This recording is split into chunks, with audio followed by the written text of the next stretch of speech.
अस्सलाम वालेकुम दोस्तों। तो आज मैं वैसे जनरली मैं चाह रहा था कि एक टॉपिक जो है ये बहुत ही इम्पोर्टेंट टॉपिक है। मैं चाह रहा था कि इसको कवर करते हैं। ये है मेजर टॉपिक है पाकिस्तान की इकोनॉमी जो है उसके क्या स्ट्रेंथ है, क्या उसकी कॉजेज़ हैं, उसकी जो है क्यों उसकी ग्रोथ नहीं हो रही है, स्लो ग्रोथ जो है उसके क्या रीज़न्स हैं, क्या वो सब चीज़ें जो है इसमें हम डिस्कस करेंगे। वैसे ये मैं आपको ये बता रहा हूँ कि ये मोस्टली जो है सीएसएस के लिए जो है सीएसएस का सिलेबस है और ये मैं जो यहाँ पे होता हूँ एक एकेडमी है सीबीए एकेडमी, उसमें सीएसपी है, सीएसएस ऑफिसर उसने ये लेक्चर बनाया है और उसने जो है कॉन्टेक्स्ट सीएसएस के कॉन्टेक्स्ट में ही बनाया है। ओवरऑल ये जो है बहुत ही बेहतरीन वे में जो है ना समझाया हुआ है। सब चीज़ें जो है ना आपको मैं इजी वे में समझ में आ जाएंगी और आप चाहें तो ये जो है ना चीज़ें सब जो है मैंने लिखी हुई हैं इस तरह से नोट भी कर लें तो आपके लिए फ़ायदेमंद भी होगा। तो तो हम शुरू करते हैं। वैसे अगर आप जनरली अगर किसी रिटन कॉम्पिटिटिव एग्ज़ाम में आप बैठ रहे हैं तो हमेशा टॉपिक का जो है आप रिलेवेंट जो है अगर एक कोटेशन शुरू में लगाएंगे तो वो इम्प्रेसिव वे होता है अकॉर्डिंग टू वो जो टीचर थे वो भी बता रहा था। वो मैं भी समझता हूँ कि अगर आप किसी भी चाहे वो इवन आप लिटरेचर का या किसी फिक्शनल लाइन में लेट सपोज अगर आप इसमें अल्लामा इकबाल की पोइट्री भी जो है जो रिलेटेबल हो वो आप लगा देंगे तो वो इम्प्रेसिव होगी। तो ये इसने भी लिया हुआ है कि A nation's economy is a reflection of its choices. सही है। The strength of Pakistan economy lies in its resilience. ठीक है। अब क्या कहता है कि नेशन की जो इकोनॉमी जो है ना वो रिफ्लेक्शन होती है किसकी, ऑफ इट्स चॉइसेस। किसकी चॉइसेस, कौन सी चॉइसेस, पॉलिसीज की। किस तरह से हम पॉलिसी बनाते हैं, किस बेस पे हम पॉलिसीज बनाते हैं। तो वो जो है इकोनॉमी भी जो है ना उसी पॉलिसी की जो है रिफ्लेक्शन होती है। अब जिस तरह से घटिया पॉलिसी बनाएंगी वो उतने ही इम्पेक्ट जो है इकोनॉमी पे होंगे। तो अब ओवरऑल जो है जनरली ये फैक्ट एंड फिगर्स हैं। अभी जो है करंटली जो है अब 2023 की जो है हमारे स्टेट बैंक जो है पाकिस्तान स्टेट बैंक की जो है ना वो रिपोर्ट है। तो उसमें अभी पाकिस्तान की जीडीपी कितनी है, 348 बिलियन डॉलर्स है। सही है 2023 के हिसाब से। और पॉपुलेशन कितनी है, 241.5 मिलियन। और हमारा की सेक्टर से जाहिर सी बात है इकोनॉमी किस पे बेस है, वो एग्रीकल्चर है। इंडस्ट्री एग्रीकल्चर तो नहीं है वैसे, अभी तो हम मैन्युफैक्चरिंग पे की तरफ चले गए हैं। बाकी एग्रीकल्चर से हम कितना कमाते हैं, 19%। ठीक है। इंडस्ट्री कितनी है, 20.9%। और सर्विसेज में क्या होता है, यही होता है आईटी है जो है, फ्रीलांसिंग है, टेक्नोलॉजी ये वगैरह चीज़ जो है।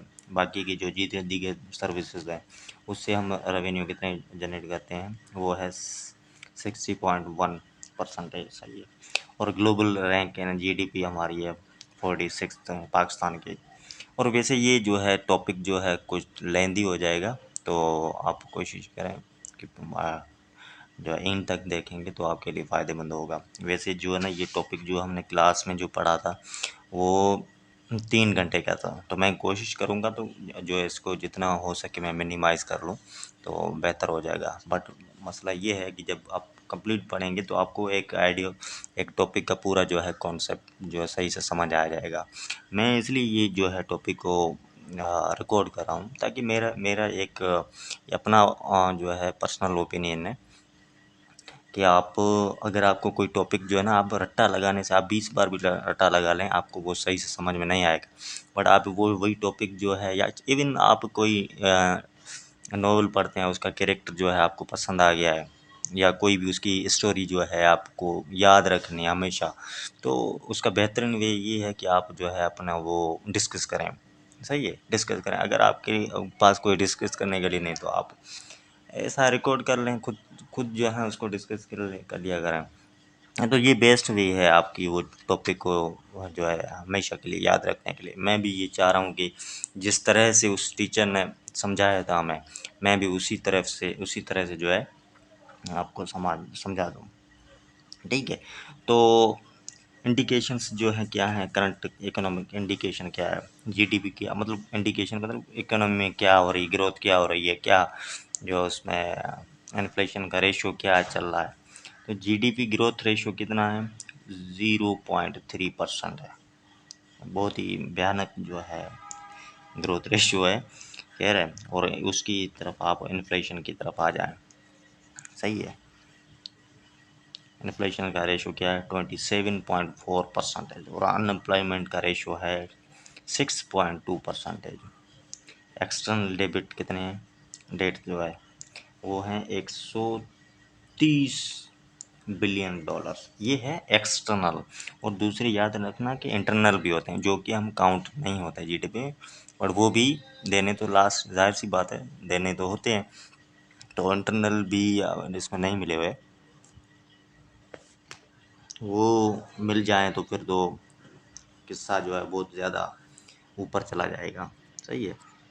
तो ये है एक्सटर्नल, ये सिर्फ बाहर के हम काउंट करते हैं, वर्ल्ड बैंक से लेते हैं हम, जितने भी मुल्कों से भी लिए हुए हैं, अमेरिका से लिए हुए हैं, आईएमएफ से लिए हुए हैं, दुबई से लिए हुए हैं, चाइना से लिए हुए हैं, जितने भी लिए हुए हैं वो सब।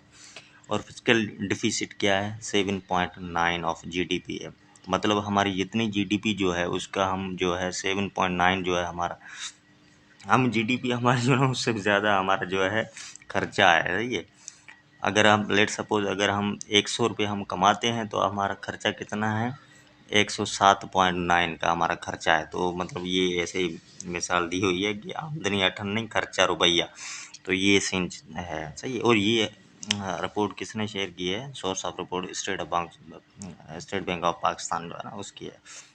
और ट्रेड डिफिसिट क्या है, अनबैलेंस। ट्रेड डिफिसिट होता क्या है, होता ये है unbalance of export and import. अब कितनी है यहाँ पे ट्रेड डिफिसिट, कहाँ गई, ट्रेड डिफिसिट का हो है मेरे ख्याल से करीबन, जहाँ पे होगा लिखा हुआ है ना, यहाँ पे भी नहीं है trade deficit. Anyway trade deficit I guess 86 है, हाँ 86.8% है। अब उसका मतलब क्या होता है ट्रेड डिफिसिट, ट्रेड डिफिसिट का मतलब ये होता है कि हम 100 रुपये जो है का हम माल बेचते हैं और 186 का जो है हम माल लेते हैं। तो मतलब हमारा जो है इम्पोर्ट का जो रेशियो ज़्यादा है और एक्सपोर्ट जो है हम कम करते हैं। इससे क्या होता है, ऐसे ज़ाहिर सी बात है आपकी इकोनॉमी डाउन होती है। आप जो है महंगी चीज़ें लेंगे और आपकी चीज़ जो है कम बेचेंगे और बाहर से आप इम्पोर्टर लेंगे, तो ज़ाहिर सी बात है ये आपका कम इकोनॉमी का खसारा शुरू होगा। ठीक है, उसमें ये भी एक कोटेशन भी दिया हुआ है, that is like a snowball the further you roll it the larger it becomes. Abraham Lincoln का है वैसे। और दूसरा जो क्या है, रीजंस क्या है, आपका होता है ये जो है टैक्स कलेक्शन का जो है, टैक्स कलेक्शन का होगा, टैक्स कलेक्शन और टैक्स कलेक्शन, सही है। तो टैक्स कलेक्शन भी आ गई आपकी,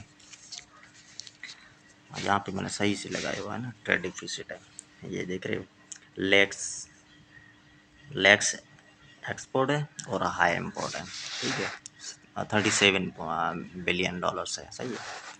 तो हम ज़्यादा एक्सपोर्ट करते हैं। और क्या है दूसरा है लो टैक्स कलेक्शन है। सिर्फ कंट्री कितने, एक 100 में से सिर्फ 11.4% जो है लोग जो है टैक्स देते हैं, बाकी सब जो है टैक्स फ्री है।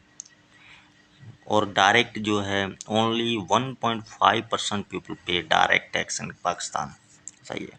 और दूसरा जो रीज़न होता है वो है devaluation of the Pakistan rupee. Pakistan की राय सी बात है, आप डॉलर्स की ब्रांड डिमांड जो है वो बढ़ी हुई और रुपए की जो है कदर जो है गिरेगी, तो ये भी जाहिर सी बात है, आप किसी से उधार लेते हैं डॉलर्स में लेते हैं, सही है, और उस वक्त डॉलर्स 200 रुपये का है और आपने लिए हैं 200 डॉलर्स लिए हैं। अब डॉलर्स की जैसे डिमांड बढ़ेगी तो आपका जो है डेट्स जो है उसमें भी इजाफा हुआ है। ये तो जाहिर सी बात है, कॉमन बात है, ये सबको समझना। और दूसरा है अनएम्प्लॉयमेंट एंड अंडर एम्प्लॉयमेंट। अब ये भी उसका जो है इकोनॉमी का रीज़न है, किस तरह से, एक तो अनएम्प्लॉयमेंट ज़्यादा है जिस वजह से भी लोग जो है यहाँ से निकल जाते हैं, दूसरा है अंडर एम्प्लॉयमेंट। अंडर एम्प्लॉयमेंट का कॉन्सेप्ट क्या होता है, अंडर एम्प्लॉयमेंट का ये कॉन्सेप्ट होता है कि जितने मतलब ज़ाइन जो काबिल लोग जो होते हैं, मतलब एक आपने किया हुआ है, मास्टर किया हुआ है किसी में, डिग्री लेके बैठे हो और काम आप कर रहे हैं किसी छोटे से किसी शॉप पे कर रहे हैं, किसी रेस्टोरेंट में कर रहे हैं, कोई आपकी मीन्स आपकी जहाँ से आपने डिग्री किया है उससे हट के आप कर रहे हैं, या प्राइवेट जॉब कर रहे हैं, किसी ट्यूशन सेंटर पे लगे हुए हैं और आपने इतने खर्चे करके जो है आप कमा रहे हैं 20-25 हज़ार 30 हज़ार कमा रहे हैं, तो मीन्स ये आपका मतलब अंडर एम्प्लॉयमेंट में आता है ना। और जब ये इस तरह का सीन होते हैं तो फिर लोग क्या करते हैं, यंग जो काबिल जो होते हैं, स्किलफुल जो यूथ होती है, जब इतनी उनके साथ ज़्यादती होती है तो वो क्या करते हैं, यहाँ से जो है वीज़ा बना के निकल जाते हैं। तो ये जो है ना ब्रेन ड्रेन जो है ना ये भी ज़्यादा होती है। और ज़ाहिर सी बात जब स्किलफुल लोग जो है यहाँ से निकल के चले जाएंगे तो फिर ज़ाहिर सी बात है इकोनॉमी पे जो कौन उसको कहाँ से बेहतरी होगी। तो ये भी रीज़न्स हैं जिस पे जो है कोई पॉलिसी नहीं बना रहे हैं। अब इसकी जो है उसकी सॉल्यूशंस जो है ना वो भी बताएंगे, और किस वजह से हो रहा है ये भी आगे जो है ना बताएंगे। Cause of low economic growth है, अब ये इसका रीज़न है क्यों इस तरह से हो रहा है। फर्स्ट ऑफ ऑल जो है इसका रीज़न ये है पॉलिटिकल अनसर्टेनिटी।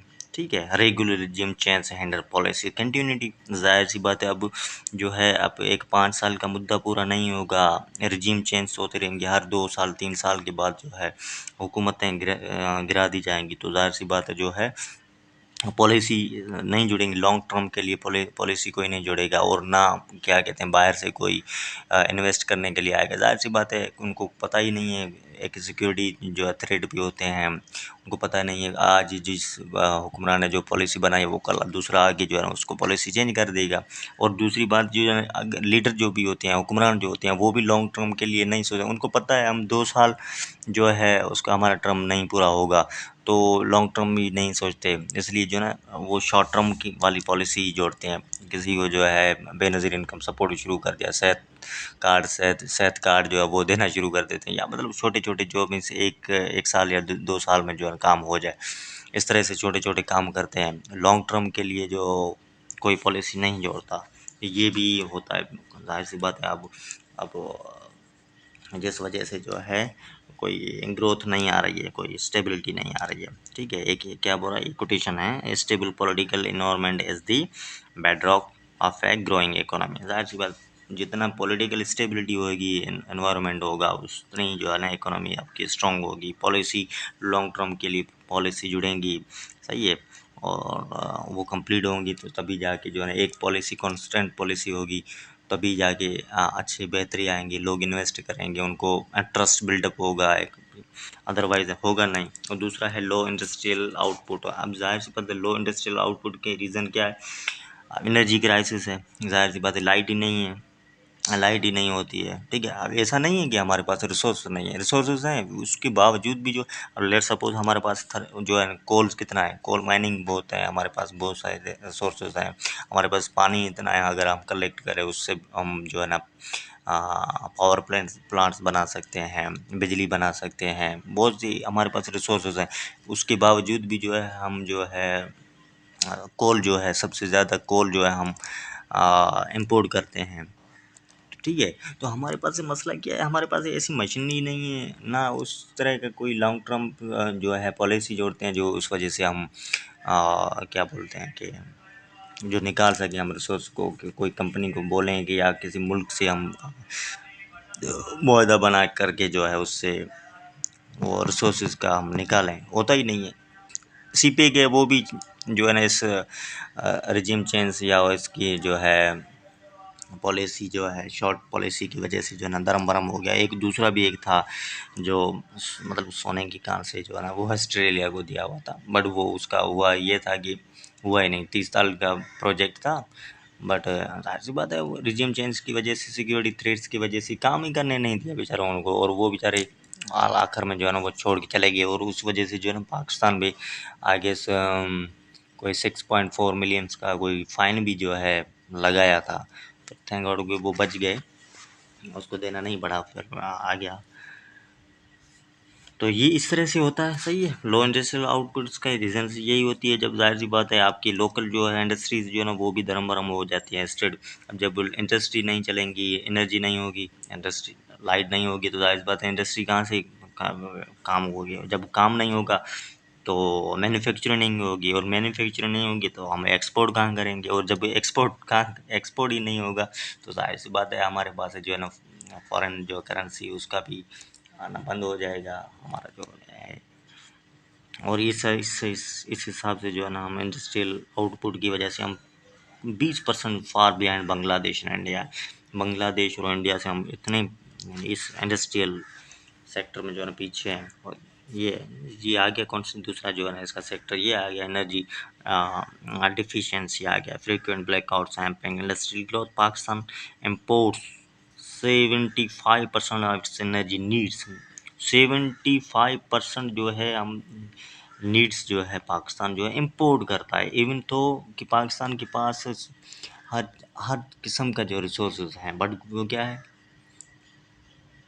निकालने के लिए कोई हैवी मशीन ही नहीं है, ना लॉन्ग टर्म की कोई पॉलिसी है कि हम किसी मुल्क से को तो हम निकाल सकें। यही चीज़ जो है अनडेवलप ऐसी बात गवादर का पत्थर का या और कोई हम रूट्स ही नहीं है, रेलवे नहीं है और डिजिटल इंफ्रास्ट्रक्चर नहीं है, इस वजह से जो क्या कहते हैं कि कनेक्शन ही नहीं है। चाइना का सबसे बेस्ट चीज़ ये क्या है, चाइना का एक मशहूर है कि वो जहाँ भी जाते हैं पहले क्या करते हैं, पहले ट्रैक ना वो बिछाते हैं, रोड्स बिछाते हैं, ताकि जितना आपका उनके दरमियान उस रिसोर्सेज के जो कनेक्शन जुड़ेगा उतना ही फायदा होगा, सही। तो ये सब चीज़ें जो है लैक करती हैं, इसी वजह से जो है हमारे जो है ना मसाइल आ रहे हैं, पेश आ रहे हैं। देखिए पाकिस्तान की इकोनॉमी की जो है ना रीजंस हैं क्यों नहीं बढ़ रही है। पाकिस्तान रैंक्स करता है कितने 104 104 आउट ऑफ 141 में से है। और दूसरा क्या है, लो इन्वेस्टमेंट है ह्यूमन कैपिटल। ये तो मोस्ट इम्पोर्टेंट है, इन्वेस्टमेंट इन कैपिटल से लो। क्या इन्वेस्टमेंट किस, एजुकेशन का मायार किस तरह से, हेल्थ जो है उस, दूसरी बात ये है कि हम जो है हमें पाकिस्तान की सबसे पता है आधे से 40 प्लस जो है वोमेन है, जो आबादी है, तादाद है। बट उसके बाद क्या है, हमने जो है उनको इतना अवेयरनेस ही नहीं है कोई कि हम उनको भी कोई स्किल सिखाएं या उनको ऐसी मयारी एजुकेशन दें कि वो भी जो है ना पार्टिसिपेट कर सकें, इकोनॉमी में पार्टिसिपेट कर सकते हैं, मुल्क की तरक्की में पार्टिसिपेट कर सकें। तो ये भी ले करता है ना, ये सबसे मोस्ट इम्पोर्टेंट जो है रीज़न है, लो इन्वेस्टमेंट है जो है ना ह्यूमन में कैपिटल। अब सबसे सिंगापुर सिंगापुर की तरक्की हम देखते हैं, सिंगापुर ने किया ज़्यादा जो ब्रांड जो होती है ना वो कर सिंगापुर करता है, जितने भी जो के मुल्क मुकाबले जो है उनको वहाँ करता लेता है अपना जो और उस वजह से उसकी तरक्की जो है ना ऐसी होती है। जितने भी काबुल तरीन जो लोग हैं ना वो सिंगापुर में जो है ना ब्रेन ट्रेनिंग यहाँ पे सबसे ज़्यादा होती है, और इन्वेस्टमेंट नहीं है, कैपिटल जो है सबसे ज़्यादा करती है। मेन नहीं यही है, एजुकेशन होगी तो ज़ाहिर सी बात है इतने इस कहीं आएगी तो आपको क्या कहते हैं कि अभी पाकिस्तानी जाते हैं बाहर जाते हैं, उनकी स्किल्स होती नहीं है, फिर वहाँ पे क्या कर रहे होते हैं, रिक्शा चला रहे हैं, कर रहे होते हैं, और फिर इवन दुबई वाले जो है ना वो भी अभी लाते मार के निकाल रहे हैं। तो क्योंकि वहाँ पे है ही नहीं है सबसे ज़्यादा, इवन लेबर जो है ना वो भी स्किलफुल होगी तो लोग जो है ना उसको तरजीह देंगे। इंडियन इंडियन जो लेबर्स जो है ना उसको सबसे ज़्यादा जो है ना क्यों प्रायोरिटी देते हैं दूसरे मुल्क के, क्योंकि वो स्किलफुल है, उन्होंने स्किलफुल है, उस वजह से जो है ना इंडियन जो लेबर जो है ना उसको हाई प्रायोरिटी मिली हुई है। और पाकिस्तानी क्या करते हैं, वहाँ पे जाते हैं यहाँ से जो है ना वीज़ा लेके तो जाते हैं, बट वहाँ पे या तो भीख मांगते हैं अल्लाह के नाम पे भीख मांग रहे होते हैं और या तो फिर जो है चोरी डकैती कर रहे होते हैं, तो एक तो मुल्क का जो है नाम खराब कर रहे होते हैं। और बात है, इसके लिए नहीं होगा तो और क्या होगा। तो ये चीज़ें हैं, मुश्किल होगी तो है दूसरे जो है ना आपको और दे आप आएंगे, अर्निंग तो जाहिर सी बात है पाकिस्तान में वो फॉरेन करेंसी उससे भी फायदा है। और दूसरा जो है सबसे इम्पोर्टेंट है, आपके पास है आबादी की 40% जो है वुमेन है कि जो है रेशियो, बट वो क्या है, उनको हमने कहाँ तक महदूद किया, हमको एजुकेशन नहीं दी हुई है। एजुकेशन दी है तो बस इतनी दी हुई है कि हम जो है ना लिख पढ़ सकती है, मयार एजुकेशन जो है ना है। और वजह से जो है एजुकेशन होगी तो सोसाइटी अलो ही नहीं करेगी। बस एजुकेशन जब लोग वो होंगे, अपनी जो खवातीन जो है उनको भी जो है ना जो है इनविटेशन देंगे कि जो है मामला जो है ना उसमें पार्टिसिपेट करें, तो जाहिर सी बात है आपकी इकोनॉमी तो बूस्ट होगी। तो ये सबसे मोस्ट इम्पोर्टेंट है। और दूसरा हेल्थ केयर का है ही नहीं, जो है ना सब पोलियो के मरीज लगी हुई हैं, कौम सारी पोलियो की मरीज बन गई है, कोई हेल्थ का कोई सिस्टम ही नहीं है। और जाहिर सी बात है क्लाइमेट चेंज भी बड़ा इम्पैक्ट करता है। अब जब हेल्थ अच्छी हेल्थ होगी, लोगों की सेहतमंद होंगे, एजुकेशन पे अच्छा इन्वेस्ट होगा, तो जाहिर सी बात है वो आउटकम्स भी इस तरह के ही आएंगे। तो ये हैं और सम का केस स्टडीज़ ऑफ डेवलपमेंट हैं उसके, ये यहाँ पे तो मिसाल दिए हुए थे, जो है मॉडल्स दिए हुए थे। चाइनाज़ की इकोनॉमिक मॉडल जो है उस पे भी बात की हुई थी। दूसरी जो है सिंगापुर ने उसकी किस तरह से उन्होंने जो है ना इतनी तेज़ी से जो है काम किया है, तेज़ी से। और चाइना का पता है, चाइना वो मुल्क है जो मीन्स अगर आप देखेंगे आज़ादी से पहले 1900 आई गेस 1949 में जो है चाइना जो है इंडिपेंडेंट हासिल किया, इंडिपेंडेंट। और उससे पहले जो है ना उसको हीरोइन ही कहूँ कहते थे कि मतलब जो है ऐसे पड़े होते थे हीरोइन, वो नहीं आप पुराना गोली मार जाते हैं वहाँ पे वैसे पड़े होते हैं हीरोइन, इसी तरह से पड़े होते थे तो चाइनीज। तो कोई था ही नहीं, नशे में तो ऐसे घूम रहे होते थे। बट जो है 1960 के बाद जो इनकी जब वो आए थे एक डिजास्टर है ना, तबाह हो गए थे, मर गए थे लोग। उसके बाद जो पॉलिसी जो है वो जो है ना डिजिटलाइज किया हुआ है, इकोनॉमी को बूस्ट किया है विद इन 30 साल में है इन्होंने मीन्स अराउंड 8 मिलियन लोगों को जो की ग्रुप निकाल। और हमारे देखो